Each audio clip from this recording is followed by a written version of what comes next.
Warning, the following may contain Umber Hulks. Join fantasy authors Phil Tucker, Timandra Whitecastle, David Benem, Benedict Patrick, and Josiah Bancroft as they roll dice and take on the bad guys in a game of Dungeons and Dragons. 5 authors, 5 worlds, 1 adventure. It's time to get crit-faced. Previously on Crit-Faced, the party has finally found a friendly face in Ismark Kolyanovich. He informs them that the ruler of the land, Baron Strad von Zarovich, draws strangers to Barovia with which to entertain himself. They all eventually perish. However, before the adventure continues, we have a small apology to make. Welcome everyone to the next episode of Crit-Face, and we're starting this episode with a bit of an admission of guilt. We are actually 2 playing sessions beyond where you were last listening to us, but unfortunately we had some major technical difficulties last time and we didn't manage to record the last play session.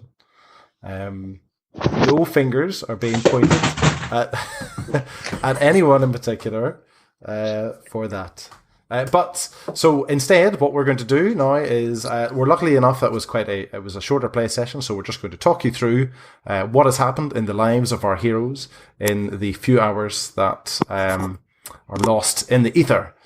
So previously on Crit-Faced, you will recall that our heroes had escaped from the house and they had managed to make their way into the village of Barovia, and the last place that we met them was in the Blood of the Vine Tavern, where they were meeting with a man called Ismark. Guys, do you remember anything much about Ismark? He was a dragon rider? Right, Burgomeister. Son of the deceased Burgomeister. And we went to their house because he also has a sister. Mm-hmm. That's right. Irina. Strad really likes. Yeah. Strad likes her a lot. So Irina was described as a striking woman who would be described as beautiful if she was not so haunted by the recent events of her life. So Irina has actually she's been sought after by Strad, and Strad has visited her twice now in her home and has bitten her twice already. And Irina and Ismark's father he actually died the day before our heroes met them. They feel that the strain of all these attacks on their home was too much for the man's heart. So the body of their father was actually still in the house when you arrived there. And we wanted to go bury it in the graveyard. That's right. But nobody else in the village of Barovia would help them move him to. But I think we put on a fine show on our own. We managed to do the man some, a service with the appropriate celebration of his life and death, and the towns of Jean Mallarmé. I mean, I think that was the main thing. We all enjoyed that. Unfortunately, no one else in Barovia actually knew that it was Jean Mallarmé accompanying the funeral procession, because Jean was. That's right. You were invisible. Well, I was invisible to the world, but I could still see myself, and I was on the stage and shining brightly, of course. Okay. It should also be noted that the night before the party helped to carry the Burgomaster to the graveyard, their Kellen was visited in the middle of the night. By Irina. That's right. In her nightgown. I was, and she told me stuff, but I really don't remember. You were drunk. You regretted it the next morning, but she said she probably had very little time left to live. She wanted to do something memorable, handsome. Right. Yes. I think I remember her saying that I was the one who seemed capable of dealing with the dangers that she faced. That's right. Well, she came to my room first. She came to see John first, and Irina. I said, "No, madam, no, thank you." She definitely did not have romance on her mind. She was going for the strongest warrior she could find. She wanted to be trained in the sword to protect herself, because her brother Ismark does not like the idea of her carrying weapons. He sees it as his place to protect her. And Kellen, can you remember? He's done such a great job so far. Yes. Can you remember what Kellen said to Irina?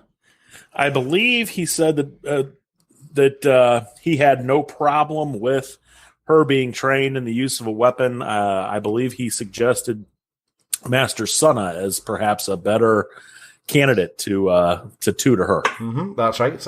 Irina did not seem particularly impressed by the suggestion, and we've not really seen anything happen since. So fast forward to the next morning, we've had our funeral procession to the chapel of the church of the Morning Lord at the north end of the town, and it was not your usual church.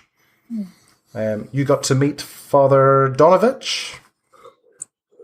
Yeah, I think he was a bit drunk, and he had his son locked underneath his vampiric the altar, son. Yeah. Upon entering the church, you guys started hearing screams from below the church, and you eventually spoke to the priest.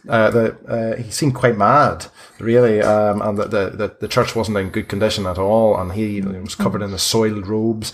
And you eventually found out that his son had been bitten a year ago by Strahd and has been turned into a vampire, and his father has imprisoned him underneath. And that's the church. Somehow led us to having Josiah impersonate his god and you ordering mean Jean Malame Right. impersonated his god. Yeah, and sending him to drink himself into a stupor. That's right. To pay homage to his lord. Jean Marlamé, still invisible, stood behind the altar of the Morning Lord, and I believe he was aided by some magical accompaniments from Lord Talfrin. That's right. Fireworks. And Jean's exceptional performance convinced Father Donovich that the Morning Lord wanted him to go and get drunk in the tavern. Leaving us with his son. Well, this is where we have been left with. The four of you are in the now empty church. It's about mid-morning. Irina and Ismark are also there with the casket containing their father. And there are screams coming from below the church. And I believe the screams are very much to do with the fact that Doru, the Donovich's son, he's very hungry, because he's been imprisoned for a year without food. So, what happens next? We bury the good man and just go away. Yeah, let's just leave. Has anybody thought about, like... So you have an appointment. Donovich, and in fact, you found out that it is normal for in the Church of the Morning Lord to bury people at midnight. And Donovich has definitely agreed to bury the Burgermeister at midnight. Who knows what state he'll be in now, since he's been instructed by his god to go and get drunk at the tavern, and it's still morning, but plenty of time for that to play out. That was probably a bad choice. But you have managed to get the church to yourselves.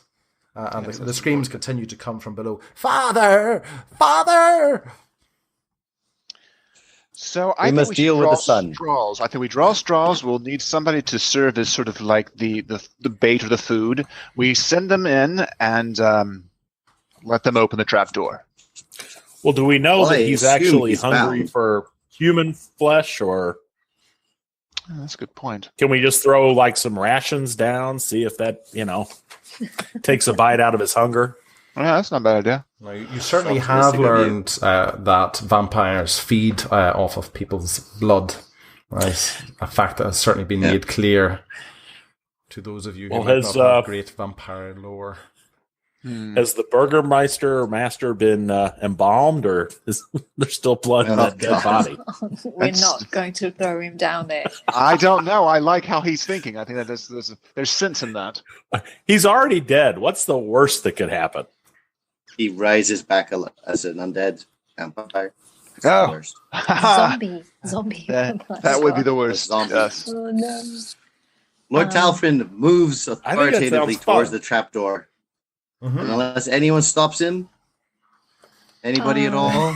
Should we maybe just get ready for pull the trapdoor open? Okay. Guys, it takes a wee bit of time to find the trapdoor because it's not actually in the main church. There were there was an entrance corridor into the church, and there were a few rooms off the side of that. But you do find one of them, a very neglected, mouldy room. Actually, part of the roof is actually fallen in this room. It's just there's puddles of water on the floor. But there is a heavy wooden trapdoor in this room, and it's held shut with a chain and a padlock.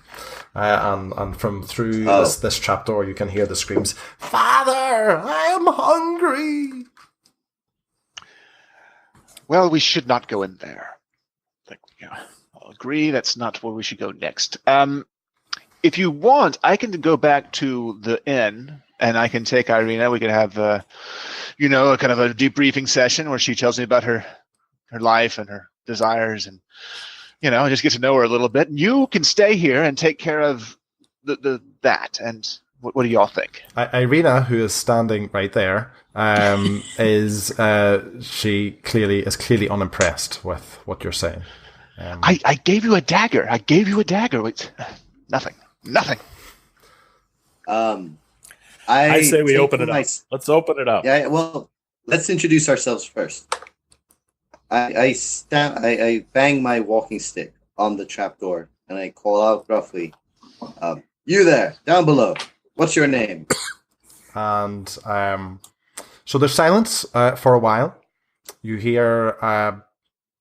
do hear movement, almost a scuttling like movement, and then you hear a voice, clearly from just beyond the trapdoor, and it says, "You are not my father."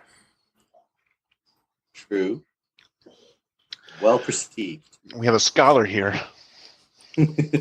Who are you? My name is Lord Talfrin. We have come to the church to inter a body, and we could not help but hear your cries.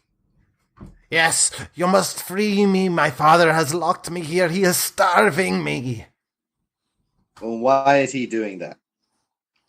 I do not know. You will have to ask him. Let me out, and I will ask him and find out what I have done wrong. Doesn't sound very convincing. I don't think we should let him out. I don't think that's a good idea. Can we ask him what he hungers for? Is that possible? Yes. If you had your choice of beverages, what would you choose to drink right now? A nice warm lager? Water, some simple water and some food. I must eat. It has been so long since I have eaten. Oh, yeah.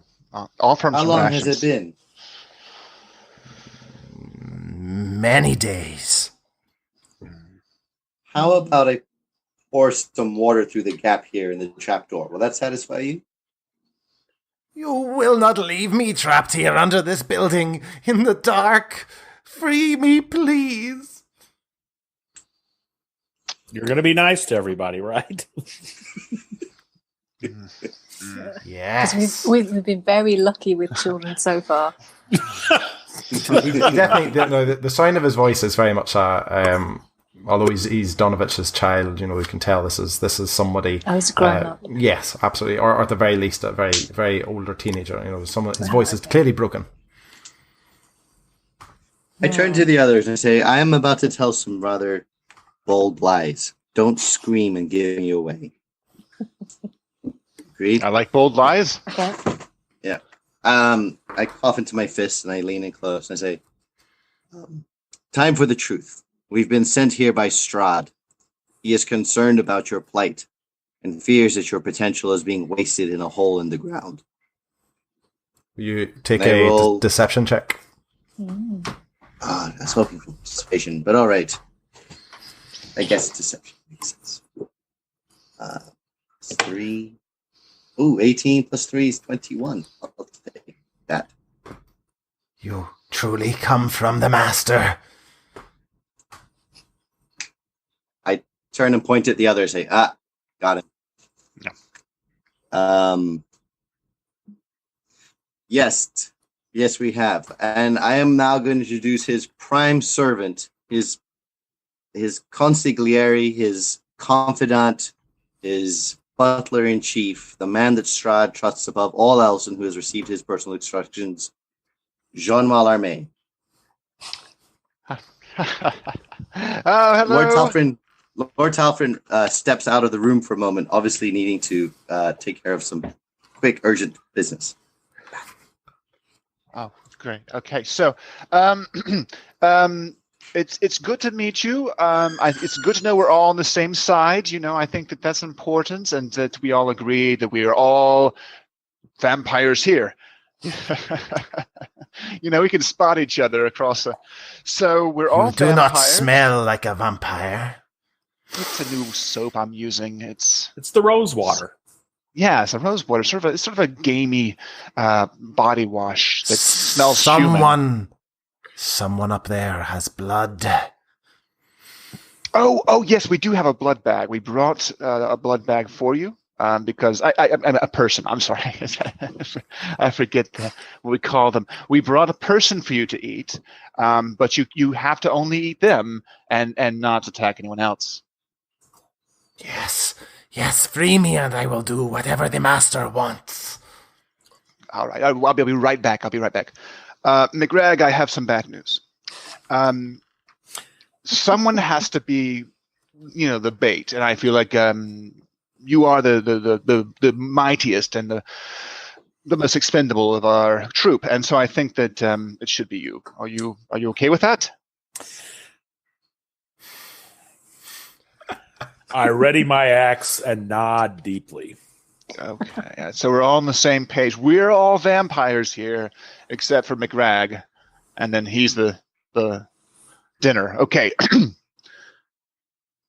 I return to the door. All right, so the person that you definitely want to eat is the big one. Yes. Yes. Anyone, yes.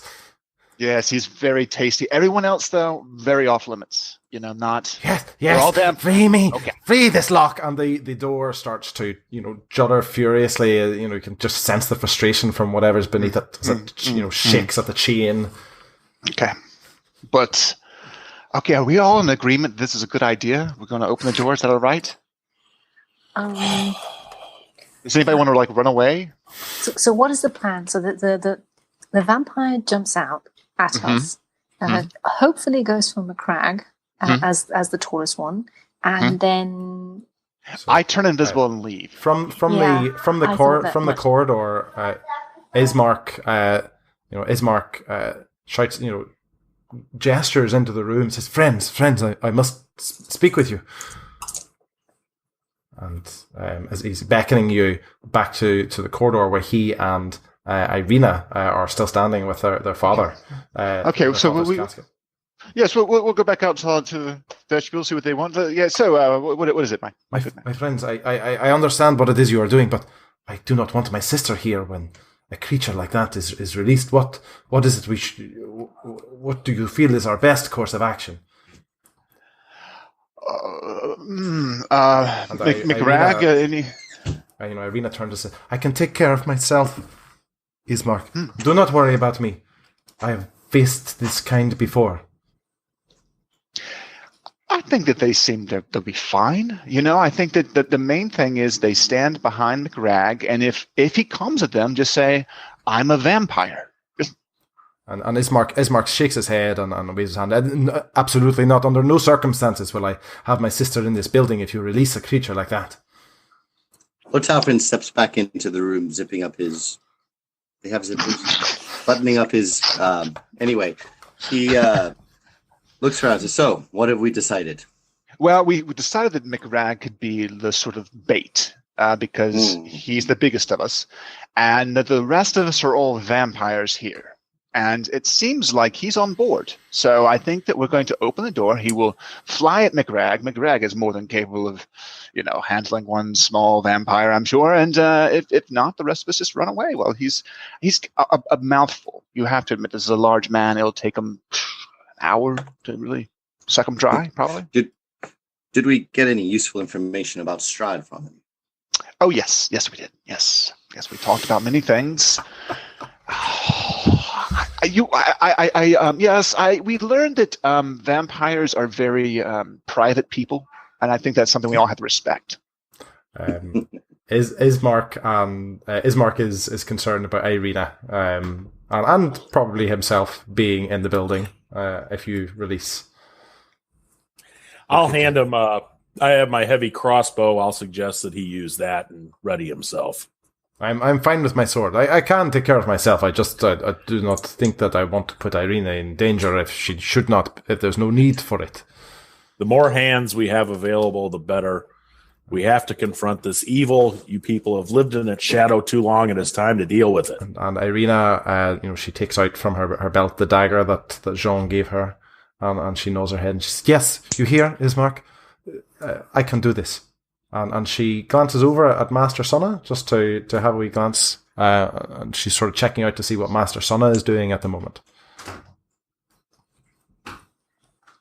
She's doing a sword dance of some sort, I'm sure, right? And I will protect Irina with my life, of course. And Jean. You can turn invisible and just run away. So, sorry, my friend. All right. I turn to Ismark and I say, "What do vampires look like? Is there any distinguishing features?" Not really. No, they look human. Their teeth obviously have changed. I do not know if this one indeed has been without food for as long as it says it is. I'd have no idea what that would do to its appearance. How big are the teeth? Sufficient. Like a wolf. I have not seen. Very few of us have. Irina, perhaps Irina, you do you mind recalling what has happened to you? And she lowers her head. A look of anger over her face, or flashes over her face, and she says, "I cannot. I recall so little when he had me under his spell. I do not know." Can you give a general description of Strahd? I promise this is not a pointless question. I told you already. I told you when you asked me last time. When he has invaded, very fat. When he has invaded our home, he has stolen those moments from me. I only have glimpses of, and you can tell she's really getting worked up about this. All right. Shaking. So here is the plan. The goal is just I'm not saying this loud enough so the guy can hear, but I say, is our goal simply to kill him? Well, that's my goal. I don't know what your goal is. I mean, we could try befriending him. That's what Kellen would like to do. Kellen would like to kill him. Yeah, I'm with Kellen. The thing is that can he be cured? I mean, is vampirism something that you could take away? I think you could cut off the head that cures him. Should we ask Irina? Irina, how did you said that you used to be under Strahd's spell, but you are no longer. How did that happen? It is not a lasting hold that he has over any of his prey. The spell, it wears off in time, like many spells do. From what I hear from stories, he could easily bring me or any of us under that spell again if he chooses to do so. So can we just all huddle together for a moment? But is Irina a vampire because she's been bitten by Strahd?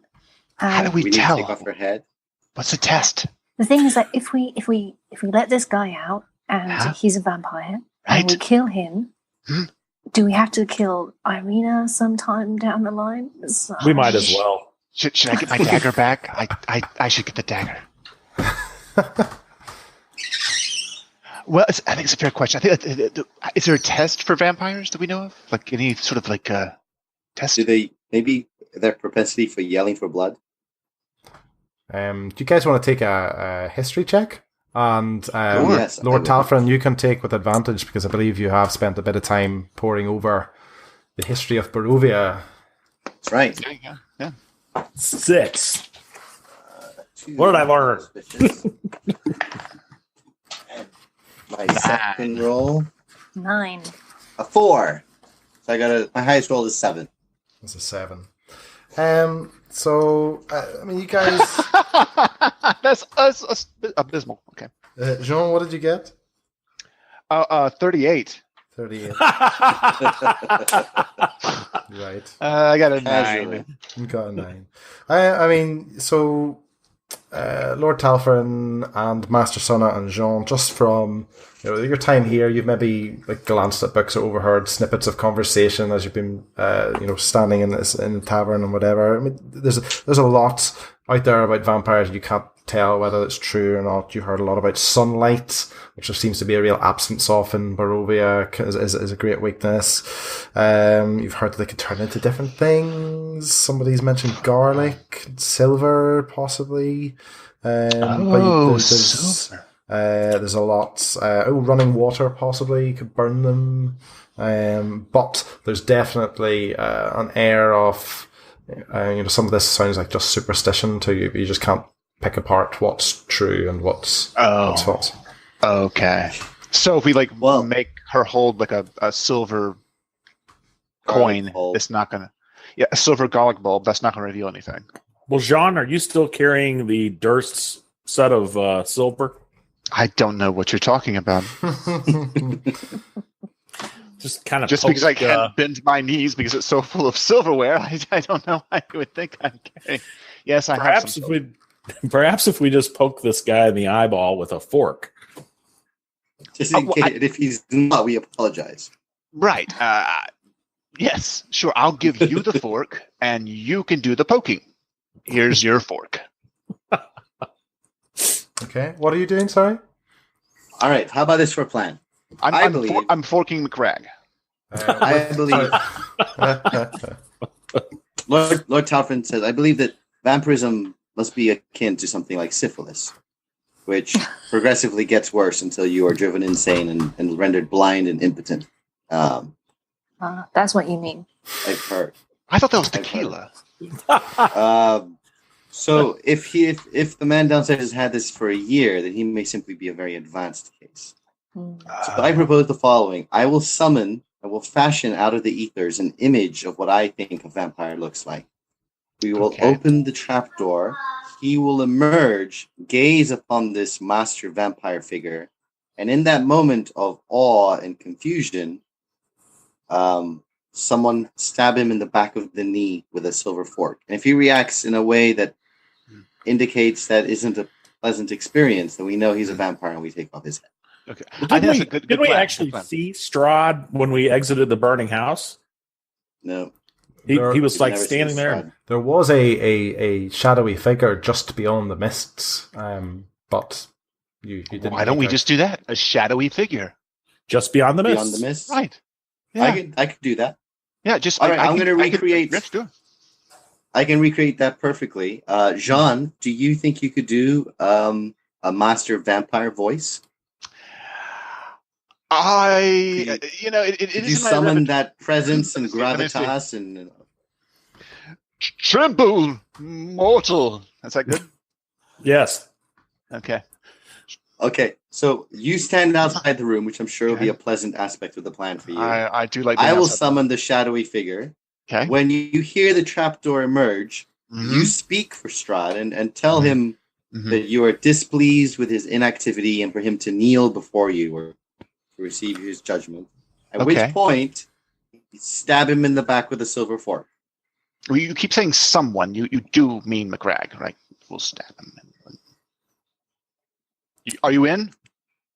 I could either do that or I have a feeling that my rage has somehow grown even more powerful. And that if I went into a rage now, I could attack maybe twice with my axe. Oh. So you get the rage coming on, huh? I'm getting real angry. Well, I have some lavender oil. I don't know if you ever considered it, but it's an option. Okay, I'm going to go outside the room and I'm going to prepare my best vampire voice. Me, mama. Okay, got it. Okay. Kellen, where are you positioning yourself then? I'm going to stand. I guess, Lord Talfrin, where are you going to be casting the image of Strahd? Before the trapdoor, whichever way the trapdoor opens, so whoever emerges from below, that'll be the first thing they see. Can I now? Will it be?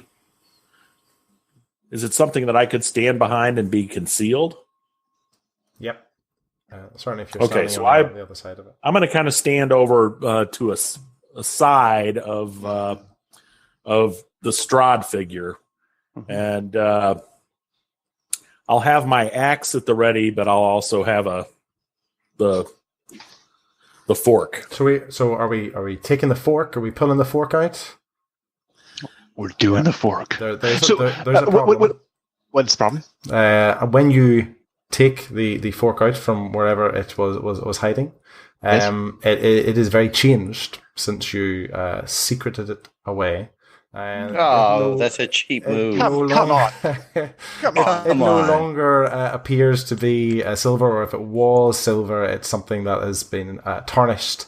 And almost seems as if it has aged centuries since you have last looked at it, and now it is some disgusting rust covered. And as you realise that the rest of the silverware that you have scavenged from the house is in a similar state of decay.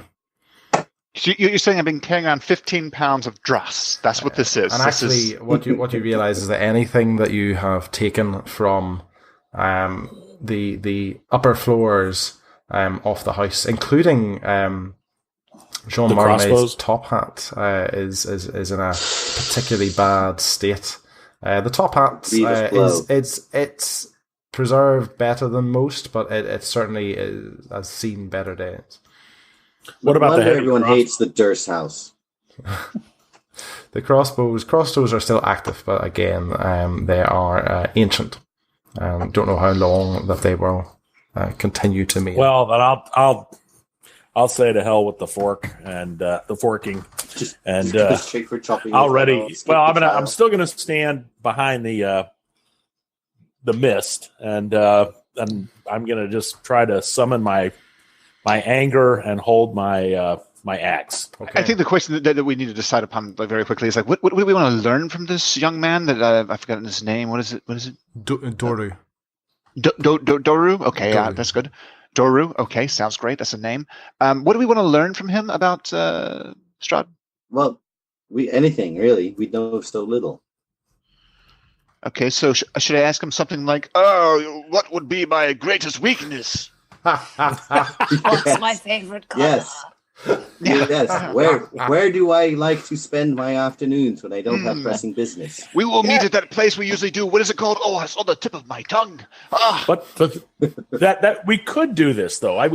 Because of the fact that this Doru has been locked beneath the church for a year, according to his father. Right. Strahd may want to test him and see if he truly is the same person. Certainly his appearance has changed to some degree in a year. And so his lord will be testing him and testing his loyalty and see if he's still... That's good. See if he's loyal. So we can give him a quest or a task maybe? A quiz, a pop quiz. Oh, a quiz. Oh, my one concern is that he may lose all self-control if he's that hungry. He may... leap and attack, and then which is why we have McCrag. That's right. Which is why I'm ready, and I'm just on the verge, the precipice of real anger. The plan, McCrag, is that you strike him down with one blow before he turns anyone else into a vampire. That's a very important detail. No, multiple blows. Understood. I've already rolled the natural 20, actually. Oh, great. Good. All right, I'm still rolling, trying to get mine. I'll let you guys know when it turns up. Okay, so Jean is out of the room. Kellen is secreting himself behind where the trapdoor is opening. Where are Master Sunna and Lord Talfin going? I'm gonna create the silent image so that it has a nice bank of fog that we can all kind of hide behind that. And so as you prepare yourselves, Ismark takes Irina by the wrist and he says, we will have no part of this. I will wait for you some way down the path back into the village. So I do not want to be near here. I do not want my sister to be near here when this is released. Fair enough. Coward. Are you saying his that? priorities are his sister? Understandable. I might have accidentally said it out loud. Okay. Right. So, Lord Talfin, what are you doing?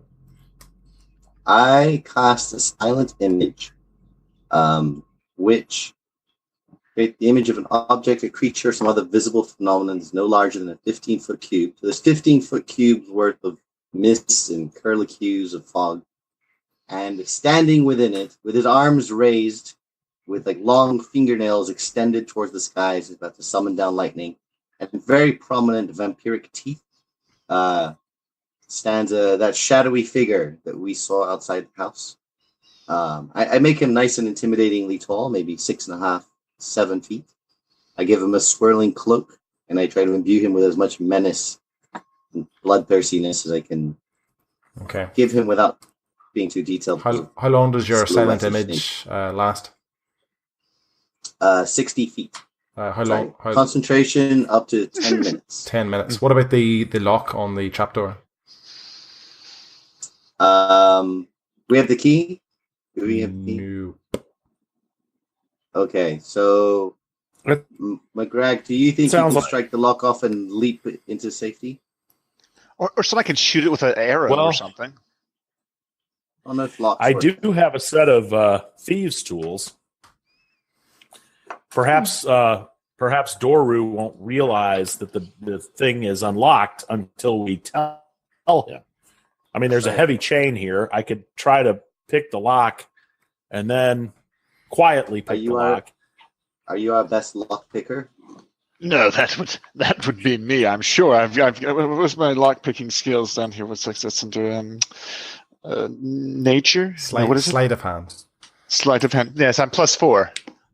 Well, then, can you use my thieves' tools, or do you have your own? I have my own. I could make myself invisible. Can I? Can I do that again? I've already burned through that. Are you still invisible? So that's did you cast the spell last time, or did Lord Talfin? I did. Okay. So can I make myself invisible? Yeah. I can't remember how many spell slots you have at level 2. I think I have at least 6 more. So so here's what I'll do. I'll make myself invisible. I will pick the lock, and then I will act as the voice of Strahd. How's that sound? We all on board? Great. I think there's a heavy chain holding the thing in place. I'm sure the vampire can handle a heavy chain. He can just... No, but what I'm saying is you pick the lock quietly, then go get behind the image. Don't worry, I will run away if that's the concern. As soon as there is an opportunity to flee, I will flee and speak from a different room. You know that your safety is my primary concern. It is all of our primary concern, I'm sure. Okay, do you want to just take a sleight of hand check then to pick the lock? Sure. How do I do the invisibility spell? Do I need to do that first before I pick the lock? Yeah, so invisibility, I believe, is just a straight away cast, isn't it? It's but you're using one of your level 2 spell slots. Okay. You need an eyelash encased in gum arabic. Okay, I have 2 of those. Okay, so this is going to be one of my number 2s. Okay, so to make myself invisible, I unfortunately have to pay several notes on my concertina, which I do. Does anybody notice? Is that okay? We're all right? That's fine. I think the creature below is too fraught. Sure. Yeah, it's too fraught at the moment of the idea of getting free to do anything else. Okay. And conclude with a strong B flat, and then we roll for the lock picking. I rolled a 19. Yeah, absolutely. Yeah. You are pretty convinced that has been successful. All right, and then I withdraw behind the wall, and we tell him to jump out. Okay. Yes. Okay. Should I call him forth? Call him, summon him. Doru, my minion, rise from the floor. Would you like to take a performance check? And could you take it with advantage since you've got the backup of the unusual image? Performance 7 plus 14, 21. Okay, so the door. So you hear from before the door opens. You hear, Master, is that you? It is me. Rise. Please. Rise from the floor. My father, he has locked me in here for so long, Master. I am so hungry. You have been freed. You'll just have to believe. So the door creaks open to begin with, and then once Doru realizes that the chain no longer is binding it, he throws the rest of it open, and he leaps up from the undercellar in a single bound. So you see in front of you, he's a guy in his young 20s. Or early 20s, but he is almost skeletal. The skin is just hanging on his bones. His hair, is long and it's matted. And his face is like the flesh is almost sort of hanging from his face. You can see there's no sort of body fat there to hold it on, and his eyes are wide and rimmed, almost red raw around them, and you can indeed see fangs, very much like a dog's or a wolf's, in his mouth. His clothes are ragged as well and soiled, arms and legs are bare, and they're just equally as thin and skeletal. And he looks at the image of Strahd before him, and he you can see the shock in his face, and then he cowers back and he thinks, Master, I did not think it would be you who would come for me. Of course it would be me. You look well. It's good to see you. You said you had food, Master. I must feed. You have to be patient. You have to be patient, or it's back in the hole. No, please, anything but that, Master. And as he speaks, I have the image sort of like gesticulate wildly, so it's not just static. Okay. And you see Dory sniffing the air. And he says, Master, it is so close. The blood. I do not know if I can hold back. Where? You will feed soon enough. I have questions for you. I have questions. Listen. Yes. I have questions.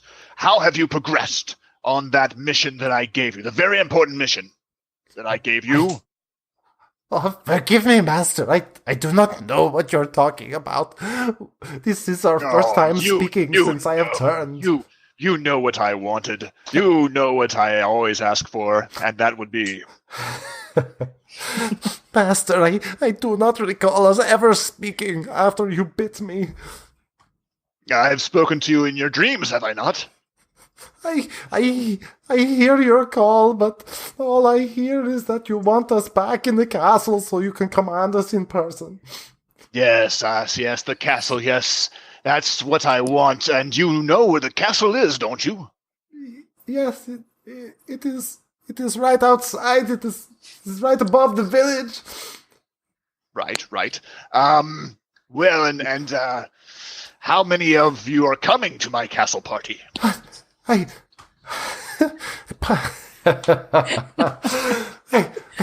don't understand. What? I just don't mean you're going to be friends. Okay. It's like vampire potluck.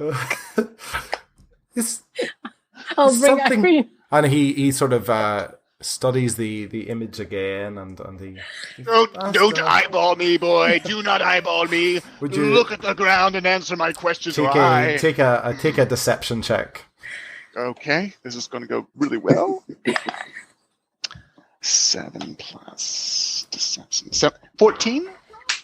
And so you can see that although he's suspicious, he seems to still not be willing to take the risk of confronting his master. I do not understand why you're testing me, Master. Perhaps if I have eaten, I will be able to play these mind games.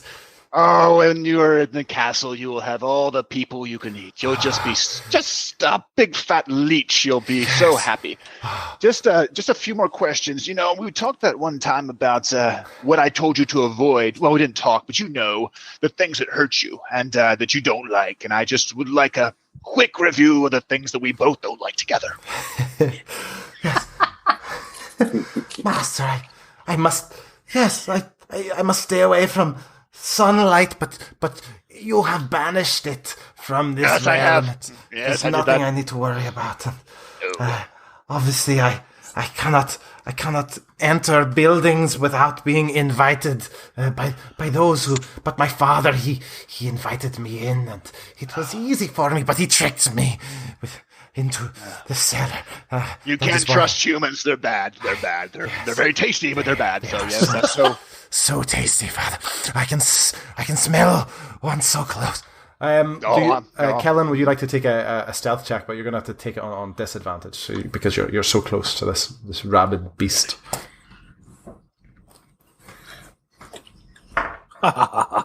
Yeah, 18 or a 25. Wow. So he does actually spin around, expecting to see someone behind him, but just in time you must duck behind the trapdoor, and your wilderness survival instincts manage to get you just into exactly the right position for this wild animal to not spot you. So he turns back and he goes, "Master, do not test me anymore. Let us go away from this place. I need to feed." I hear you, and so here's what I want to propose. We're going to do what's called takeaway, and that's where you go back in the hole, and we bring you food, and I put it in there with you, and you just enjoy it. So get back in the hole. I will go get... No question. No question. You need to take a persuasion check, but with disadvantage. He does not want to do this. Yeah, who would? While this is going on, I'm going to go ahead and enter a frenzy. Okay. So the disadvantage means I'm really angry. 6. No, no, Master, I refuse. I refuse to follow your commands anymore. I cannot take this anymore. And he leaps forward and he swipes at his lord. Lord Talfrin, what happens to the illusion when it's interacted with in that way? It explodes and does 4d10 fire damage. No, it says the spell. Sorry, I didn't double check that. Silent image also. Physical interactions with the image reveals it to be an illusion because things can pass through it. A creature that uses its action to examine the image can determine that it is an illusion with a successful intelligence check. Okay. Your spell save DC. But he's touched it. So what happens when he touches it, though? Well, I'm gonna have it turn into mist as if Strahd is turning into fog. Ah, okay. So I think he just has to. It's like his intelligence versus my illusion. Okay, so he gets 10. Yeah, he doesn't pass my DC. So he swipes at it and he obviously it dissipates into mist just as he comes into contact, but he sort of jumps back like a spider almost in a crouched position, and you can see excuse me. No. Touching me. I refuse. I will strike you down. I have nothing to do with you anymore. And he makes a run for the doorway. Just moving inhumanly fast. Is anyone going to do anything before he makes it to the door? Yeah, I'm going to charge at him and attack. Okay. Crit-Faced is a weekly Dungeons & Dragons podcast. To make sure you never miss an episode, and to get an exclusive prequel episode of the podcast, where you can find out what our characters were up to before this adventure began, head over to critfacedpodcasts.com and join our Crit-Faced fan group.